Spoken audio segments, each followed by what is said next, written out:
Want to study in Germany? Then Excella is the best option. Admissions with scholarships available. Call 9881 96666. ఒక public meeting కు address చేస్తూ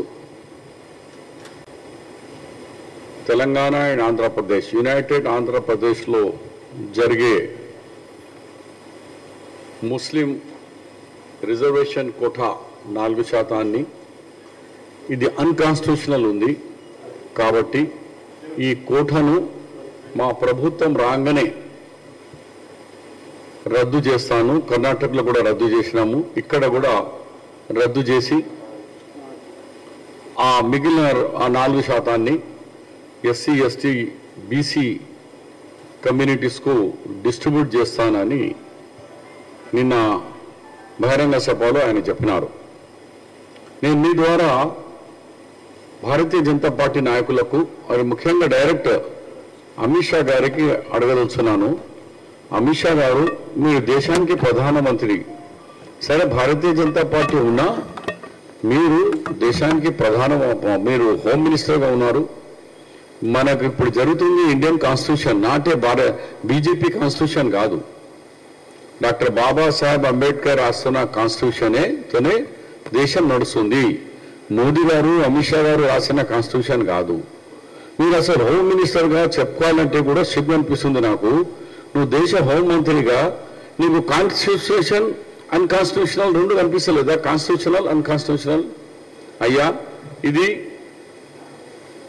reservation కావాలని ఇక్కడ demand 1994 నుంచి ఈ జీవో వచ్చింది. 1994లో ఇది స్టార్ట్ అయింది.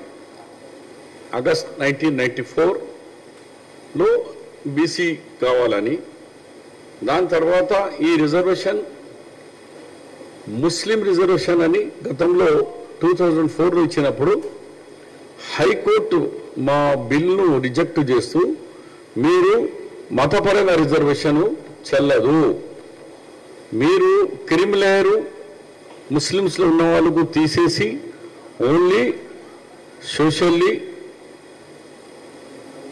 ఎడ్యుకేషనల్లీ బ్యాక్వర్డ్ ముస్లిమ్స్కే ఈ రిజర్వేషన్ చెల్లుతుంది. కాబట్టి మీరు మార్పుకొని రండి. మీరు 50%, 5% అన్నారు. రాష్ట్రంలో 46% ఇప్పటికే ఉంది. 5 ప్లస్ చేస్తే 51%. ఈ 51% సుప్రీంకోర్టు ఇందిరా సాహ్ని జడ్జిమెంట్లో 11 జడ్జెస్ జడ్జిమెంట్ ఉంది. రిజర్వేషన్స్ 50% కంటే మించకూడదు. మీరు 1% పెరిగినారు, మీరు 1% తగ్గించుకోండి.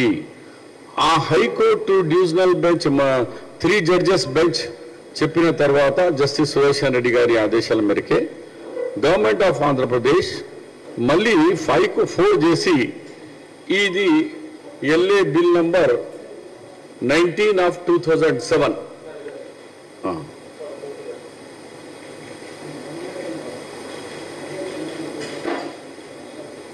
ఈ బిల్లు ఇలా ఏముంది, ఈ బిల్ పెట్టింది దాంట్లో socially and educationally backward classes of Muslim in the educational institutions and public employment further uplifting అని ఈ బిల్లు ప్రవేశపెట్టి పాస్ చేసి మళ్ళీ సుప్రీంకోర్టులో హైకోర్టుకు పోయినాం.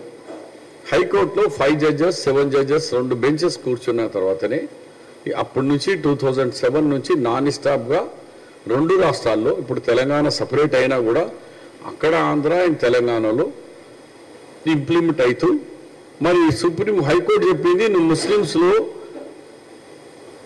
ఎకనామికల్లీ బాగా ఉన్నారు, క్రిమినల్ తీసేయమంటే మేము ఈ గ్రూప్స్కు తీసేసినాం. ఆ గ్రూప్స్ కూడా మీకు కాపీస్ కూడా హ్యాండ్ ఓవర్ చేస్తున్నాను. మేము తీసేసిన వాళ్ళు ముస్లిమ్స్లో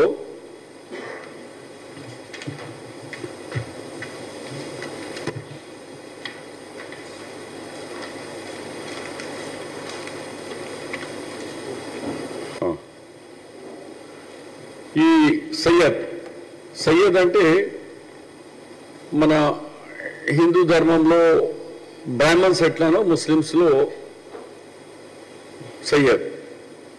సయ్యద్, దాని తర్వాత మొఘల్స్, పఠాన్, అరబ్, ఇరానీ, బోహరా, షియా, కచ్చి మెహమాన్, జమియత్, నివాయత్ అండ్ అదర్ ఇట్లా మేము 16 ముస్లిమ్స్ ఉన్న గ్రూప్స్లో వాళ్ళను డిలీట్ చేసేసి కేవలం ఎవరికి ఇచ్చినామంటే దీంట్లో ఇచ్చిన వాళ్ళలో మన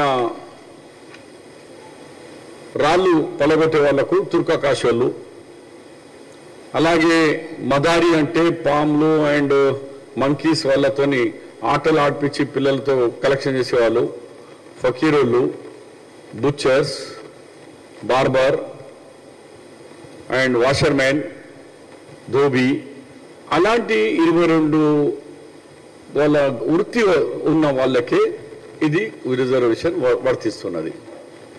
మరి అమిత్ షా గారు హోమ్ మినిస్టర్గా ఉన్నారు, మరి కాన్స్టిట్యూషన్ అన్కాన్స్టిట్యూషన్ కూడా తెలియదు అని మతం ముస్లిం ఉంటే అంత ఎనిమీసేనా? అరే మతం ముస్లింలు వాషర్మెన్లో ముస్లిం వాషర్మెన్, హిందూ వాషర్మెన్, ఏ కమ్యూనిటీ అయినా washermen is washermen, barber is a barber, butcher is a butcher. అలాంటి వాళ్ళకి రిజర్వేషన్ ఉంది, కానీ మా సొంటలకు సయ్యదులకు వాళ్ళకు రిజర్వేషన్ లేదు, అందరు ముస్లిమ్స్కు లేదు. కాబట్టి మీరు బహిరంగ సభలో మీరు కానీ సంజయ్ కానీ ఏం తెలియకుండా అందరు అంటారు కదా అని అన్పఢ్ జాహెల్ అని ఏం తెలియలకు భారతదేశం హోమ్ మినిస్టర్ చేస్తే ఈ దేశం సంగతి ఏం కావాలా? అంటే నువ్వు డాక్టర్ బాబాసాహెబ్ అంబేద్కర్ ప్రకారంగా కోర్ట్స్లో ఇప్పటి నుంచి సక్సెస్ఫుల్గా నడుస్తున్నది, ఎవరికి అభ్యంతరాలు కూడా లేవు. మా బీసీ సోదరులకు లేదు, మా ఎస్సీ సోదరులకు లేదు, మా ఎస్టీ సోదరులకు లేదు. మరి అమిత్ షా నీకెందుకు? నువ్వు దేశ ప్రధానమంత్రి కదా, దేశంలో వెనుకబడిన వాళ్ళు ఉంటే అందరినీ కదా సమాన హక్కు ఇవ్వాలా, ఈ కాన్స్టిట్యూషన్ ఇచ్చింది కదా హక్కు. ఆ కాన్స్టిట్యూషన్ ప్రకారంగానే మతపరంగా కాదు కదా ఈ రిజర్వేషను. మనం నువ్వు హోమ్ మినిస్టర్గా ఎలా చెప్పగలుగుతావు? తీహం నైగా నీ జాగిరి కూడా కాదు, నువ్వు తీయలేవు, నువ్వు కానీ ఆయన కానీ. కాబట్టి ఇది కాన్స్టిట్యూషన్ అన్కాన్స్టిట్యూషన్ తెలియలేని వ్యక్తి ఇలా దేశానికి హోమ్ మినిస్టర్ కావడం మన దేశానికి మా అందరికీ దురదృష్టం అనుకుంటున్నాను, అలాంటి చదువురాని వ్యక్తులు ఉండడం. మరి నేను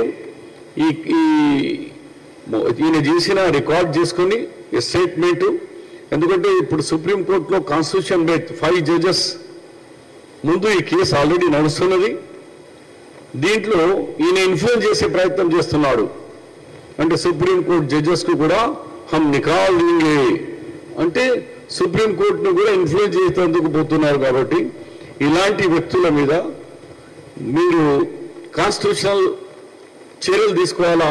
ఇక్కడ స్టేట్మెంట్ పబ్లిక్ స్టేట్మెంట్ ఇచ్చినందుకు నేను ఆల్రెడీ సుప్రీంకోర్టులో ఇంప్లీడ్ ఉన్నాను కాబట్టి నేను మళ్ళీ సుప్రీంకోర్టులో పిటిషన్ పెట్టబోతున్నాను యాజ్ ఇంప్లీడ్. మొదటి నుంచి ఉన్న ఆ కేసులో ఈ కేసుకు ఇన్ఫ్లుయెన్స్ చేసి ఆ కాన్స్టిట్యూషన్ బెంచ్ అది కూడా 5 సుప్రీంకోర్టు జడ్జెస్ ఎదురుగా ఉన్న కేసుని బహిరంగ పబ్లిక్ మీటింగ్లో బీజేపీ కార్యకర్తలతో సమావేశంలో మాట్లాడుతూ ఒక దేశ హోమ్ మినిస్టర్గా మీ జడ్జెస్కు ఇన్ఫ్లుయెన్స్ చేసేందుకు కానీ లేకుంటే రాంగ్ సిగ్నల్ పోయి ఇక్కడ మత దృశ్యం తీసుకొచ్చి మా మతానికి రెచ్చగొట్టి పొలిటికల్ లాభం తీసుకునేందుకు పోతున్నారు. కాబట్టి ఇలాంటి వాళ్ళ మీద చర్యలు తీసుకోవాలా, వాళ్ళకు మీరు కాన్స్టిట్యూషన్ ప్రకారంగా ఎలాంటి గట్టి చర్యలు తీసుకోవాలని సుప్రీంకోర్టు కూడా నేను ఇంప్లీట్ అవుతున్నాను.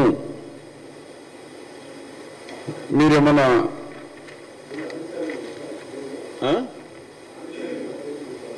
అమిత్ షాకు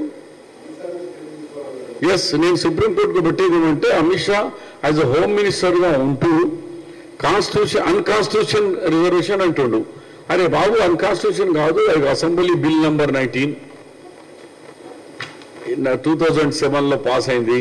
హైకోర్టులో 5 మళ్ళీ 7 జడ్జ్ తర్వాత ఇప్పుడు సుప్రీంకోర్టులో అది కూడా కాన్స్టిట్యూషన్ 5 జడ్జెస్ బెంచ్ మీద నడుస్తున్న దానికి అన్కాన్స్టిట్యూషన్ చెప్పేవాడు నువ్వు ఎవరు? Who are you? నువ్వు జడ్జ్ కాదు, కోర్టు కాదు. ఇవాళ అమిత్ షా జాగీర్ కాదు, ఇది తీసేస్తారు పెట్టేస్తా. ఈ దేశం నడుస్తుంది డాక్టర్ బాబాసాహెబ్ అంబేద్కర్ రాసిన కాన్స్టిట్యూషన్తో నడుస్తుంది. ఈ కాన్స్టిట్యూషన్ ప్రకారంగా బీద వాళ్ళకు హక్కు ఉంది, మతం కాకుండా.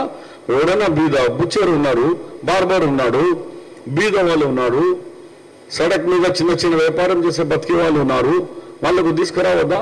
సచ్చర్ కమిటీ రిపోర్ట్ వచ్చింది, ఎడ్యుకేషన్లో మా దళిత సోదరుల కంటే వెనుకబడిన ఉన్నారు ముస్లింస్ అని సచ్చర్ కమిటీ డైరెక్ట్గా చెప్పడం జరిగింది. మరి ఇవన్నీ కూడా ఒక హోమ్ మినిస్టర్ కానీ ప్రధానమంత్రి కానీ దేశం అంటే అన్ని సమాజంలో ఎంతమంది ఉన్నారు, ఒక 130 crores పాపులేషన్కు మీరు హోమ్ మినిస్టర్గా ఉన్నారు. ఒక వర్గానికి కాదు, ఒక రాజకీయ మూలం కాదు, దేశానికి ఉన్నారు మీరు. దేశంలో ఉన్న బీదరికి ఎవరున్నారో అందరికీ మీరు చూడాలా. కానీ మేము చూడము. వాళ్ళు ముస్లిం మతానికి ఉన్నారు, వాళ్ళు క్రిస్టియన్ మతానికి చెందిన వాళ్ళం కాబట్టి వాళ్ళను అంటురాని వాళ్ళ దగ్గరగా మేము చూస్తామంటే ఇది కాన్స్టిట్యూషన్ ఒప్పుకోదు, మేము కూడా ఒప్పుకోదు. మేము కూడా చూస్తాం ఆ విషయాన్ని దమ్యం ఉన్నదో సుప్రీంకోర్టులో వెళ్తాం. సుప్రీంకోర్టులో ఈయన భయపట్టిస్తున్న డైలాగులు, సుప్రీంకోర్టులో కాన్స్టిట్యూషన్ బెంచ్లో ముందు ఉన్నప్పుడు ఈయన ఎలా మాట్లాడతారు? కాన్స్టిట్యూషన్ హోదా మీద ఉన్న వ్యక్తి ఇట్లా కాన్స్టిట్యూషన్ వైలేట్ చేస్తే రేపు దేశం ఏం కావాలా? కాబట్టి ఇలాంటి వాళ్ళ మీద చర్యలు తీసుకోవాలని డిమాండ్ చేస్తున్నాం.